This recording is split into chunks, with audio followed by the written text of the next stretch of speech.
था कि सेलिब्रेशन मत करो, तो भी उसने आरसीबी वाला ने की।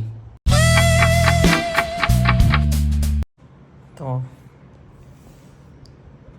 जैसा कि सुना, आरसीबी के चिन्नास्वामी स्टेडियम के बाहर भगदड़ मची, उसमें 11 डेथ हो गई और 50 घायल हो चुके।